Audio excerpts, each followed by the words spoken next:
আসসালামু আলাইকুম। নতুন আরেকটি ক্লাস নিয়ে আবারও হাজির হলাম। আমরা আজকে বলবিদ্যা টপিকের চতুর্থ প্রশ্নটি করব, যেটা আমাদের জন্য খুবই গুরুত্বপূর্ণ। আর যেহেতু এখানে আমি লিখে দিছি, এই প্রশ্নটা আমাদের 2010, 2012, 2014, 2016, 2000 এমনকি 2018 পর্যন্ত দিয়েছিল। তারপর হচ্ছে এই প্রশ্নটা ধারাবাহিকভাবে দিয়ে আসতেছে। এখান থেকে বোঝা যাচ্ছে যে এই প্রশ্নটা আমাদের সামনের পরীক্ষাও দিতে পারে। এই জন্য প্রশ্নটা আমরা ভালো মতো বোঝার চেষ্টা করব। তবে অন্যান্য যে প্রশ্নগুলো করেছি এগুলা চেয়ে এটা অনেকটাই সহজ এবং এটা করতে তেমন একটু সময়ও যায়। আচ্ছা, এবার হচ্ছে কোনো বলের প্রভাবে একটি বস্তু নির্দিষ্ট বিন্দু ও অভিমুখী ত্বরণের তলের উপর চলমান। তাহলে একটা বল ক্রিয়া করতেছে, ওই বলের প্রভাবে কোন একটা বস্তু এমন ভাবে একটা ত্বরণে চলমান করতেছে, ত্বরণের তলের উপর চলমান। তাহলে মানে ওই একটা বস্তুর উপর আমরা জানি কোন একটা বস্তুর উপর যখন বল প্রয়োগ করা হয় তখন তার মধ্যে ব্যাগের সৃষ্টি হয়। তাহলে ব্যাগের প্রভাবে ওই বস্তুটা চলবে এবং ব্যাগের যখন পরিবর্তন করবে সময়ের সাথে সাথে তখন ত্বরণ সৃষ্টি হবে। এখন এখানে বলা হচ্ছে স্পষ্ট ব্যাগ না বলে ত্বরণ বলা হচ্ছে, তার মানে এখানে ব্যাগের পরিবর্তন হচ্ছে। তাহলে ত্বরণ যে হচ্ছে, অর্থাৎ তার মানে ওই বস্তুটা একটা ত্বরণ নিয়ে চলতেছে। এখন সে যখন চলতেছে, সে কি করতেছে, একটা নির্দিষ্ট বিন্দু অভিমুখে চলতেছে, তার মানে একটা নির্দিষ্ট বিন্দুর দিকে মুখ করে সে চলতেছে। এখন আরেকটা কথা হচ্ছে, যেহেতু সে বলের প্রভাবে চলতেছে, একটা বস্তু বলের প্রভাবে চলতেছে, তাহলে কি সে সরল পথে চলবে নাকি বক্র পথে চলবে? এটা সবাই জানো, কারণ হচ্ছে একটা বস্তু যখন একটা নির্দিষ্ট বলের প্রভাবে চলতেছে সে কখনো সরল পথে চলবে না, কারণ সরল পথে চললে তো সে সমবেগে চলতে হবে। এখানে সে ত্বরণে চলতেছে, তাই ত্বরণে চললে সে কখনো কি হবে না, সরল পথে চলবে না, সে বক্র পথে চলবে। আচ্ছা, আমি এই যে যেহেতু একটা নির্দিষ্ট বিন্দু অভিমুখী বলা হচ্ছে, তার জন্য আমি একটা স্থানাঙ্ক নিচ্ছি। এটা আমি একটা বিন্দু নিলাম ও, এটা হচ্ছে এক্স অক্ষ, এটা হচ্ছে ওয়াই অক্ষ। ঠিক আছে, এক্স ওয়াই নিলাম। এখন আমি ধরে নিচ্ছি যে একটা যে বস্তুটা চলতেছে ওই বস্তুটা বক্রপথে চলতেছে, এইভাবে চলতেছে। ঠিক আছে, তাহলে এটা হচ্ছে এ, এটা হচ্ছে বি। এবং এই যে এই রাস্তার মধ্যে সে যে চলতেছে, আমি ধরে নিচ্ছি সে এখন পি অবস্থানে আছে। কোন অবস্থান আছে? পি অবস্থানে আছে। তাহলে ওই পি অবস্থানে আছে এবং তার অভিমুখটা হবে হচ্ছে ও বিন্দু বরাবর। আমি পি এর স্থানাঙ্ক নিলাম হচ্ছে এক্স, সরি আর থিটা। পি এর স্থানাঙ্ক কি নিলাম? আর থিটা নিলাম। ঠিক আছে, আমি আবারও বলছি, আমি একটা স্থানাঙ্ক নিলাম। স্থানাঙ্ক নেওয়ার মূল কারণটা হচ্ছে এখানে সে যে বস্তুটা চলতেছে সে বক্রপথে চলবে, যেহেতু একটা ত্বরণ নিয়ে চলতেছে। তো এখন যে বস্তুটা চলতেছে সে তার দিকটা হচ্ছে একটা নির্দিষ্ট বিন্দু অভিমুখী, তার জন্য আমাদেরকে নিতে হচ্ছে একটা স্থানাঙ্ক নিতে হচ্ছে। ঠিক আছে, একটা হচ্ছে ও এক্স আর একটা হচ্ছে ও ওয়াই। ঠিক আছে, এক্স অক্ষ বরাবর ওয়াই অক্ষ বরাবর। এখন এই বস্তুটা চলতেছে, কিন্তু সে চলার পথে কোন দিক বরাবর চলবে, কোন দিকে মুখ করবে? ও বিন্দুর দিকে মুখ করবে। তাহলে সে, তো এখন আমি মনে করলাম যে ও বস্তুটা পি বিন্দুতে অবস্থিত। তাহলে এখানে পি বিন্দুর স্থানাঙ্ক কি হবে? আর থিটা হবে। আমরা তার স্থানাঙ্ক জানি। তাহলে এখন আমি কি করলাম? ওপি যোগ করে দিলাম, ওপি যোগ করে দিলাম। তাহলে সে চলবে কি বরাবর? ওবি বরাবর, ওবি বরাবর চলবে, অর্থাৎ ও অভিমুখী হতে হবে। তাহলে আমি যদি এখন নিই, তার ত্বরণটা হচ্ছে সমাধান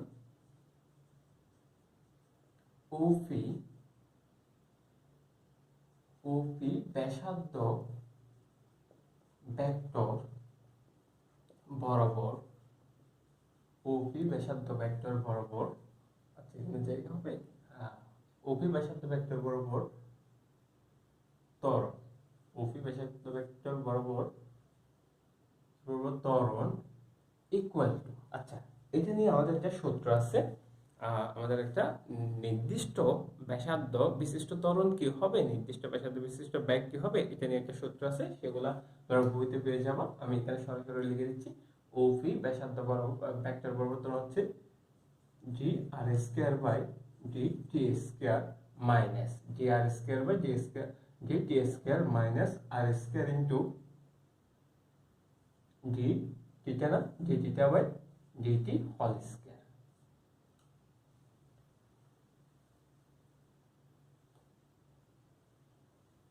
তাহলে আমরা কি বলছি, আচ্ছা আমি এটা একটু এই পাশে লিখি, এখানে লিখি যেহেতু একটু সমস্যা হচ্ছে, আমি আরেকটু লিখি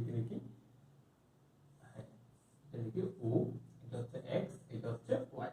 তাহলে মনে করো সে এই পথে চলতেছে, তাহলে এ বি নিলাম, তাহলে এখন সে কোথায় অবস্থিত, পি বিন্দুতে অবস্থিত, তার স্থানাঙ্ক হচ্ছে আর থিটা নিলাম। এখন আমরা ওপি বরাবর কি করব, ত্বরণ বের করব, ওপি বরাবর ত্বরণ বের করব, যেটা আমাকে বলা হচ্ছে তার গতিপথের অন্তরক সমীকরণ, তো সে চলতেছে আর এই চলার পথে একটা আমরা সমীকরণটা বের করব। তাহলে আমরা সমীকরণ বের করার জন্য আমরা যেহেতু এখানে ত্বরণের কথা বলা হচ্ছে, আমরা ত্বরণ নির্ণয় করব, ওপি এর ত্বরণ নির্ণয় করব। তাহলে ওপি হচ্ছে আমাদেরকে ব্যাসার্ধ, তাহলে ওপি বরাবর হচ্ছে আমাদের ব্যাসার্ধ ভেক্টর বরাবর ত্বরণ হচ্ছে, আচ্ছা এখানে আর হবে D R square by DT square minus R into DT by D theta by DT whole square. এই সূত্রটা শিখে নিবা। এরপর হচ্ছে ওপি ব্যাসার্ধ ভেক্টরের, ওপি ব্যাসার্ধ ভেক্টরের লম্ব বরাবর ত্বরণ। লম্ব বরাবর ত্বরণটি হবে, আমরা লম্ব বরাবর ত্বরণ যে সূত্রটা আছে সেটাও শিখে ফেলবো। ত্বরণ ইকুয়াল টু হচ্ছে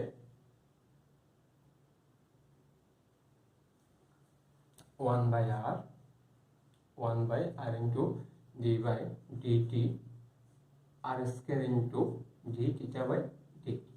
এই সূত্রটা অবশ্যই শিখে নিবা।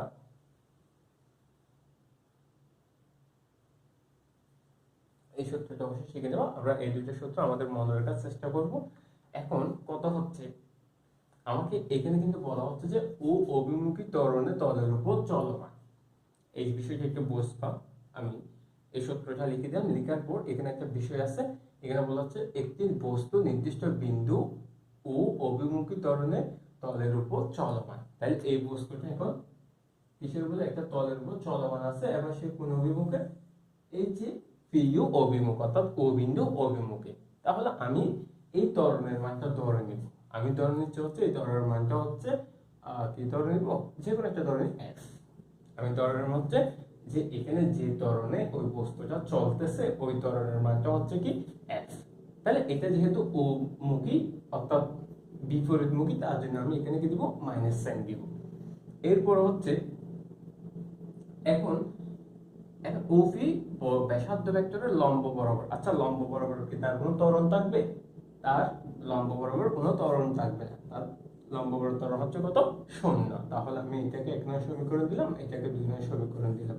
দেখো এখানে আমি কিন্তু এফ কিন্তু এখানে বল না, এখানে আমি ত্বরণ ধরে নিচ্ছি যে এই বস্তুটা যে একটা নির্দিষ্ট ত্বরণে তার তলের উপর যে চলতেছে ওই ত্বরণটা আমি ধরে নিচ্ছি হচ্ছে এফ। তাহলে এখানে মাইনাস সাইনটা কেন দিলাম, মাইনাস সাইন দিচ্ছি হচ্ছে যেহেতু ত্বরণটা হচ্ছে ও মুখী, ও মুখ অর্থাৎ বিপরীত দিকে বিপরীত মুখী, তার জন্য আমি এখানে মাইনাস দিলাম। আর লম্ব বরাবর আমাদের ত্বরণটা কি হবে, 0 হবে, তাহলে আমি 0 দিলাম। তাহলে এখন আমাদের বের করতে বলা হচ্ছে যে, তাহলে আমি ত্বরণ দুইটা পেয়ে গেছি, একটা হচ্ছে ওই ওপি বরাবর ত্বরণ, একটা হচ্ছে ওপি এর লম্ব বরাবর ত্বরণ, একটা আনুভূমিক আর একটা হচ্ছে লম্ব। এখন হচ্ছে বস্তুর গতিপথের অন্তরক সমীকরণ নির্ণয় করো। তাহলে আমরা অন্তরক সমীকরণ নির্ণয় করব কিভাবে, আমরা যদি আমরা এখানে কি করব, এই D R square by D square এর মানটা নির্ণয় করব। তাহলে হচ্ছে ডি থিটা বাই ডিটি এর মানটা নির্ণয় করে আমি যখন 1 নং সমীকরণে বসাই দিব তখন আমার কি হয়ে যাবে, এই মানটা বের হয়ে যাবে। এটা খুবই সহজ। দেখো আমি একটু বলতেছি, এখানে আমাদের এই যে এর মানটা বের করতে হবে, তারপর হচ্ছে এই মানটা বের করতে হবে। আমি দুইটা মান যখন বের করে নিব তখন এই দুইটা মান যখন আমি 1 নং সমীকরণে বসিয়ে দিব তখন আমাদের ফলাফলটা চলে আসবে। তার জন্য আমরা কি করব, এই যে এই মানটা বের করার জন্য আমি 2 নং সমীকরণের সাহায্য নিব।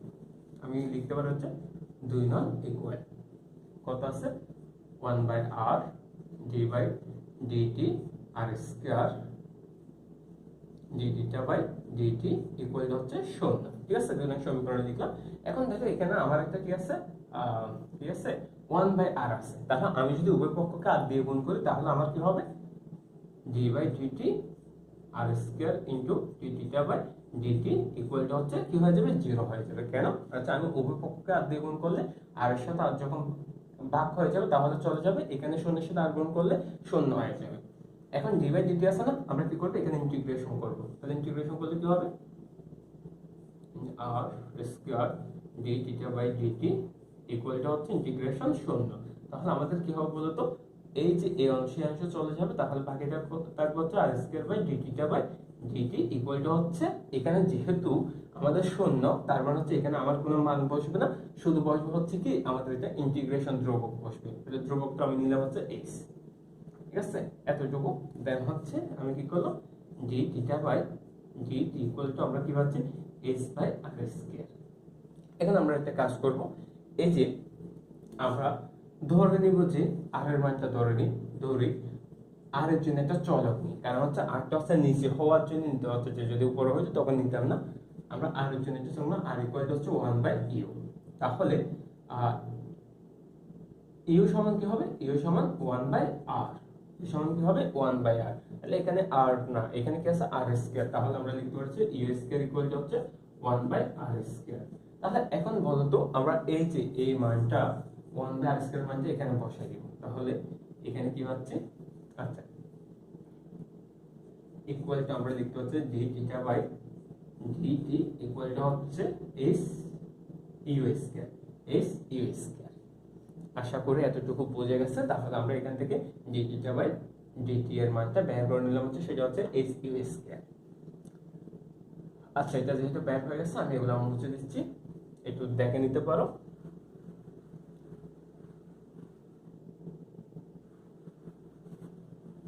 এইগুলো মুছে দিচ্ছি, এগুলো আমার দরকার নেই আপাতত। এই মানটা আমার দরকার আছে, এটা আমি পাশে লিখে দিচ্ছি, D theta by DT equal to হচ্ছে এস মিউ স্কয়ার, ঠিক আছে।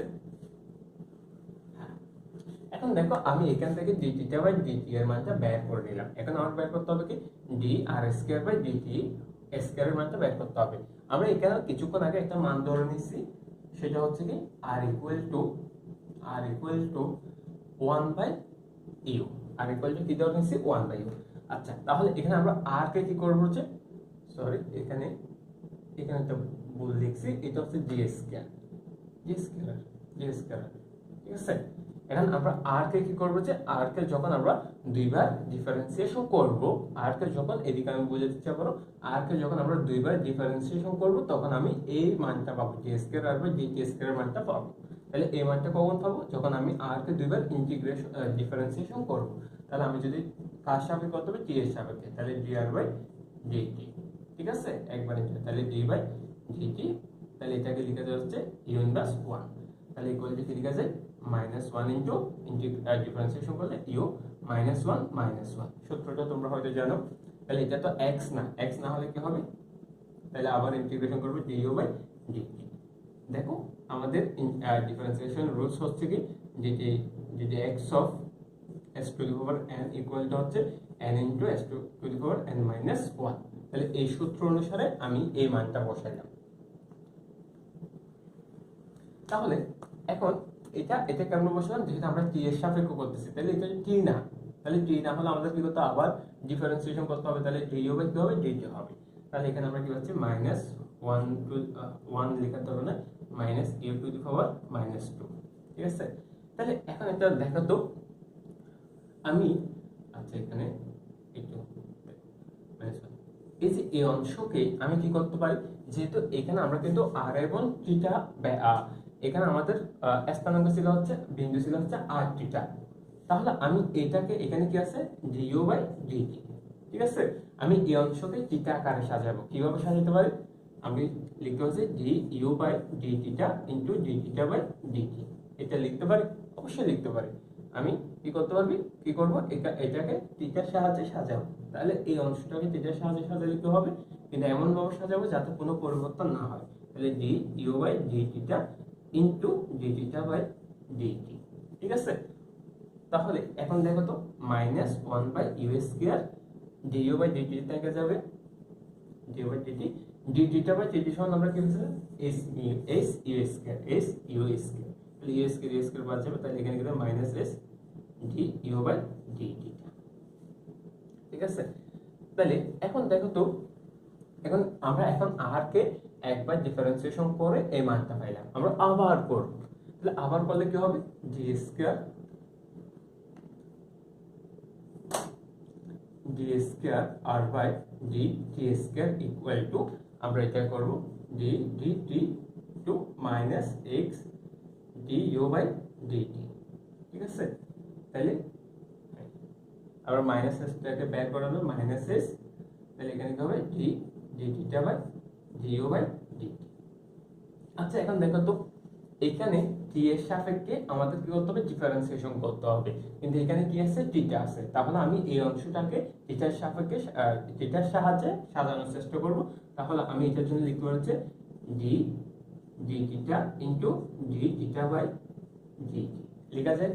এটা কিছুক্ষণ আগে দেখাচ্ছি এভাবে লেখাছি, কারণ হচ্ছে এখানে আসা হচ্ছে ডি টিটা। ঠিক আছে, তাহলে এখানে হচ্ছে ডি টি, তাহলে দুটো ভিন্ন না, তাহলে আমি কি করলাম এই ডি টিকে ডি টিটার সাহায্যে সাজাইলাম, তাহলে এখানে লিখে দিতে পারি D U by D T. তাহলে এখন কি হচ্ছে মাইনাস ইউ ইনটু এটার মান কত, এই অংশের মানটা আমরা জানা হচ্ছে এস ইউ স্কয়ার, তাহলে এটার সাথে এটা গুণ করলে কত হবে D square U by D square D T square D T square. ঠিক আছে, তাহলে ইকুয়াল আমরা লিখলাম minus S square U square D square U by D theta square. তাহলে আমরা দুইটা মান পেয়ে গেছি, একটা হচ্ছে কার মান এই অংশের মান আর একটা হচ্ছে এই অংশের মান। তাহলে এই দুইটা মান যখন আমি সমীকরণে বসাই দিব, তাহলে এটার মান পাইছি কত D square R by D T square equal to হচ্ছে minus S square U square by D E square U by D theta square. এই দুইটা মান আমি এখন কোথায় বসাই দিব, এক নং সমীকরণে বসাই দিব।